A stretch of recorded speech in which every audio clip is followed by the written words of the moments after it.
गजनी सरकार विसरभोळा कारभार असं म्हणत आमदार रोहित पवार यांच्या हातातला बॅनर त्यांनी आज माध्यमांना दाखवला। ही दृश्य आपण त्याची पाहतोय। सरकारला दिलेल्या आश्वासनांचा विसर पडलाय असं रोहित पवारांनी म्हटलं।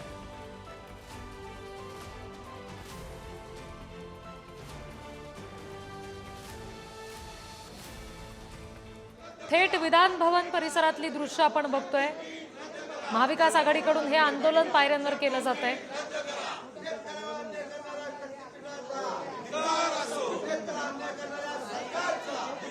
सरकारच्या विरोधात जोरदार घोषणाबाजी इथे करताना हे सगळे आमदार पाहायला मिळतात।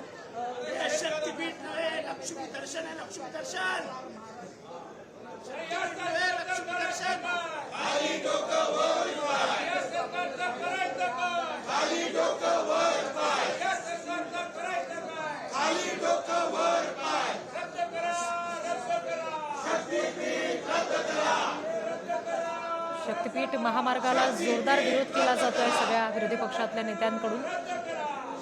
एकीकडे रोहित पवारांनी सुद्धा आज अशा पद्धतीने बॅनर दाखवला, दुसरीकडे पायऱ्यांवर आता आंदोलन झालं। 33% जमीन आज महाराष्ट्रामध्ये पेरणी खाली आलेली आहे। बाकी अजूनपर्यंत बऱ्याच ठिकाणी पेरणी झालेल्या नाही। ही माहिती तुमच्याकडनं आल्यानंतर तुम्ही त्या बाबतीत काय केलं आहे असा सुद्धा प्रश्न त्या ठिकाणी आम्हा सगळ्यांना पडतो। त्याच्याचबरोबर शेतकऱ्याला आम्ही पानंद रस्ते देऊ, त्याच्याचबरोबर मनरेगा कामांचा निधी हा रोखला आहे, त्याच्याचबरोबर शेतीला आम्ही दिवसा वीज देऊ, अशा बरेच काही घोषणा इलेक्शनच्या काळामध्ये या सरकारने केल्या होत्या। आणि गजनीप्रमाणे हा जो विसरभोळा आणि भोंगळा कारभार आहे या सरकारचा, याच्यामध्ये शेतकऱ्याला हे सरकार विसरलेलं आहे। शेतकऱ्यांच्या मुलांना सरकार विसरलेलं आहे। आज शेती दिन आहे, किसान दिन आहे, तर आजच्या दिवशी तुम्ही कृपा करून आमच्या शेतकऱ्यांसाठी कर्जमाफीपासून इतर सर्व योजना त्या ठिकाणी जाहीर कराव्या। तुम्ही बोलला होता की योग्य वेळेस करू, मग आम्ही असं समजायचं का इलेक्शन आलं तरच तो योग्य वेळ? मग हे तरी कुठेतरी त्या ठिकाणी सांगावं।